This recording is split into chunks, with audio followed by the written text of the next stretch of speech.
Okay, so there's some pretty major Diablo 4 drama going on, and it actually involves your boy. So what I'm going to do is I am going to first explain to you what the drama is.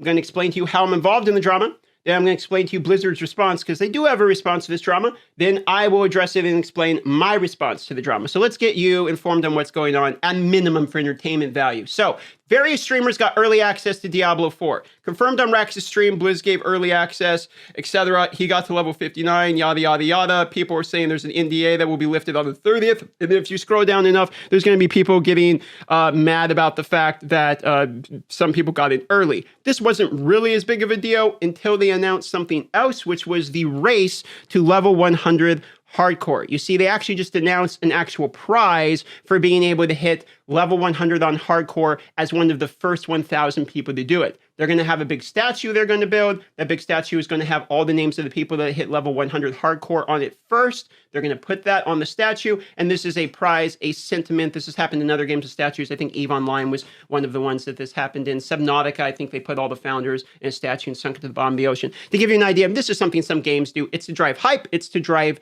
sales. Now, how am I involved in this? I have early access.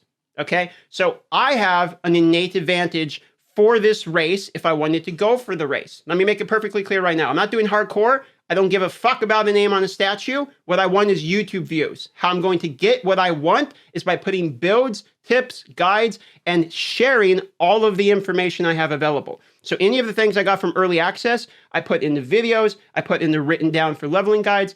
Everything that I have, the purpose of it, for me at least, is to leverage it into you guys having some useful information. That way you choose to watch me. That is how I am choosing to do this. If I was going to be doing hardcore, however, and I'll only speak for myself, but I doubt we see a single content creator who, let's say, is eligible for this that will actually accept this prize. I actually don't think there's going to be a single content creator who will deny that what we have is considered an advantage. I myself will say it freely. We have a massive advantage. In fact, I think it's a giant L take when people say we don't have an advantage, because the advantage is real life knowledge. That's obvious. In fact, we have an advantage. That's why you guys are going to watch the YouTube, because we know what we're talking about because we got in early. So I think it's obvious in a lot of ways. If we get more views because we have an advantage and we're able to make the guides, that is obviously, there's a reason you're clicking to choose and watch the videos. It's because you know that we have had time in the game more than other people. So it would be dumb of me to deny that advantage. Now, if you want to know Blizzard's take on this, Rod Ferguson did a tweet saying our accounts are being deleted. See you guys in 6 days. He's talking to us, the early reviewers. Can you talk about the same creators competing in a race event you guys announced? This gives an extreme unfair advantage. This is not a new season. Setting a precedent of unfair advantages is not a good look. Rod's response is, how does deleting all their progress and making them start at the same time as everyone else give them an unfair advantage? In my opinion, this is probably an L take. I don't have a problem with them freely admitting this gives us a knowledge-based advantage. I think that the proof is in the pudding there. I think that one's fairly obvious. So for me, Blizzard's response, I think, is lacking a little bit of like being able to admit what's going on. With that being said, as far as myself goes, let me give you my response and my personal take on this. I myself, like have I said before, do not care remotely about this prize.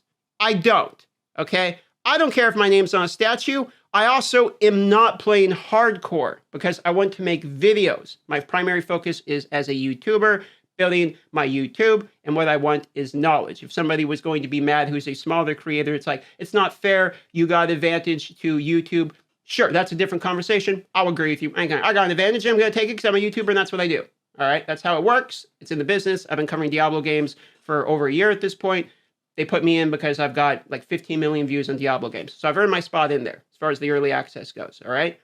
Different conversation. If we're talking about in-game advantage, all right? I'm not even trying to claim this because I'm not doing hardcore. And even if I was, I'm not going to claim this. And I don't think any of the people that are doing hardcore would claim this either. Like, it seems very obvious that if you go out there, you announce you're doing a world's first hardcore, you get the world's first hardcore, you get one of 1,000 hardcore or something, and then you're like, I did it. Like, everyone's going to roast you. I think that part's pretty obvious, and for that reason, I think most of the creators, myself included, are just focusing on whatever it is they want their content to be about. We're content creators. We're creating content. So that's my take on it. I see it through the YouTuber lens. of effectively, I only really care about making YouTube videos. I'm not doing hardcore anyway. If they come up with any type of prize race or anything for softcore like I'm doing, I happily will announce it right now, no matter what it is. I won't take it because I don't fucking care. Because unless their prize is going to be guaranteeing that I get 100,000 subscribers out of nowhere on YouTube, I don't care. All right? Personally, I don't care. I live in Alaska, some statue in the middle of buttfuck nowhere that I'm not going to ever see. Doesn't matter to me. I'm in a cabin in the woods in Alaska. I'm never going to see this thing. Why would I? I doubt anyone's even going to see my name on it, to be honest with you. So don't care remotely about the competition. Some people might really care. There's obviously people on Reddit that really care. They're getting very angry about this. Kind of hard sometimes for me to take Reddit's opinion serious because most of their posts are literally them hating themselves and posting about how their subreddit's dog shit, which it is. So in my personal opinion, there's a lot of people getting mad, but there's a lot of people getting mad at a lot of things. So I've since lost the ability to understand what the community actually thinks because everyone gets mad at literally everything anymore. And I'm trying my best to go out here and be reasonable, give base takes, tell you exactly what I think, be like, yes, we have an advantage. Yes, I have a YouTube advantage. Yes, I have an in-game advantage. Yes, I will claim my YouTube advantage. No, I will not claim any of my in-game advantage because what I care about is YouTube, and I'm not doing hardcore anyway. So if you want to have a kind of a take on it, that's my opinion, but you're welcome to your own. With that being said, all videos further on this are going to be me just making guides, tips, etc. Because I've already got 11 videos made, ready to produce and put out there the second the NDA is up. And they're all going to be dropped on this channel. So if you're interested, subscribe or feel free just to be mad in the comments. Doesn't matter to me. I know it's going to happen anyway. Have a great day.